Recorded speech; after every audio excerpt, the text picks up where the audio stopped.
and you can just run to him for everything in your life, and he will listen and he is there for you. So moving on a little bit, just people, think about people in the Bible that have had confidence and where that took them in their walk with God.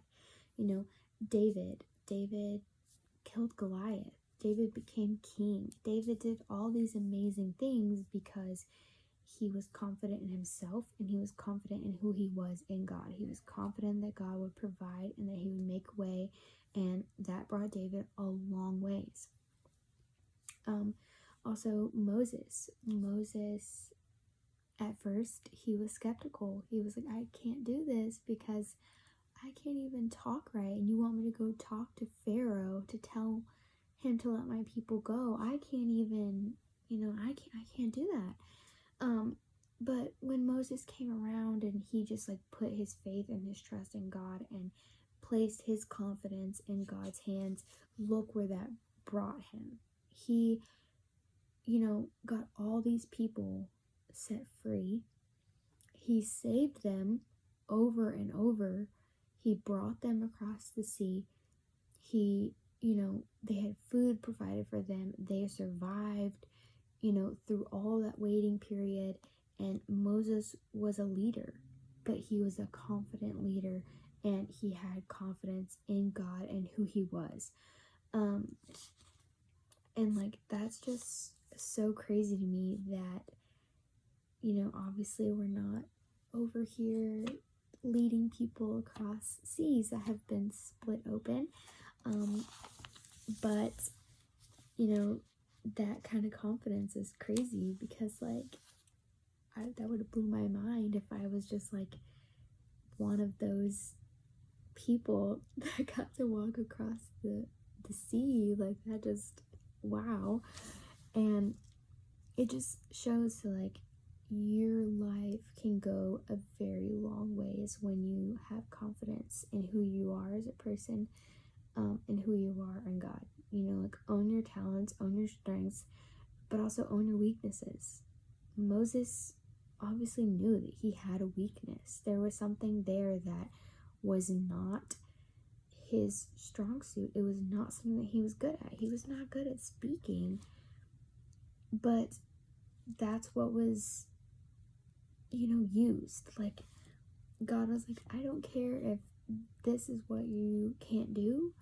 I'm gonna use what you can do and use it for my glory. Or if I need you and he calls you and you're like, I'm not really good at that, I don't know if I can do that, God. I don't know if I can play piano over this because I don't play in front of more than 10 people. But God is like, this is where I need you. This is what I need you to do.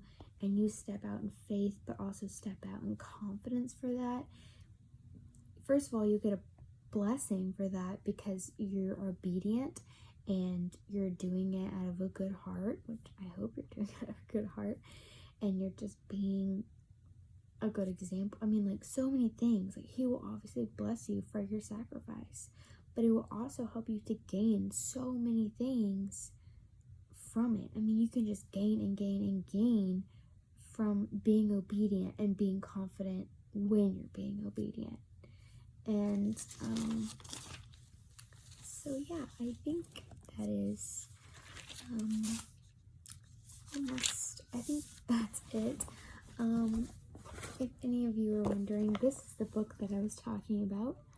It's called The Power of Positive Thinking, and it is really good. I love it so far. There's a lot of great things in here, but also just another thing, be positive wherever you are in life.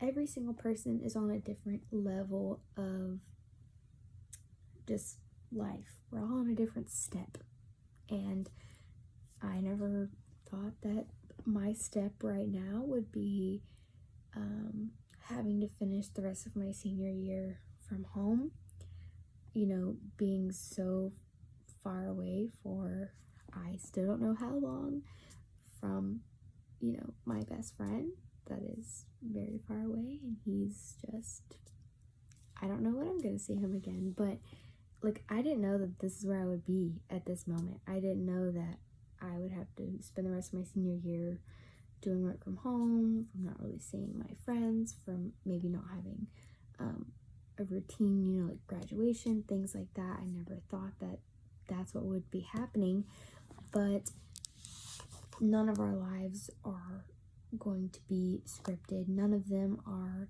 exactly how we want them to be. So the best thing that we can do through that time is to be positive and just to have positivity for everything, even if it's something that you just really can't find any way to be positive in. Just think of things that are positive. Think of all the blessings that God has given you.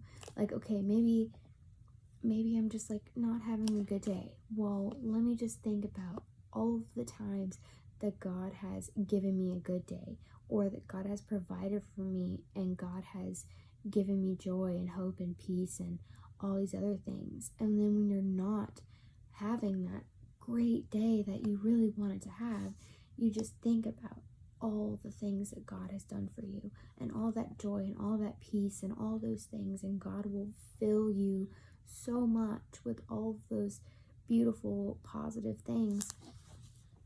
And just always going to Him and always seeking Him in every part of your life, and making sure that you just seek Him and focus on Him, and He will provide for you and give you everything that your heart could just like desire from Him. So yeah, that's it. I hope you all have a great night, and that you maybe stayed through this whole video and enjoyed this, which it's okay if you didn't enjoy it. It wasn't anything crazy, but that's just what was on my heart for today. So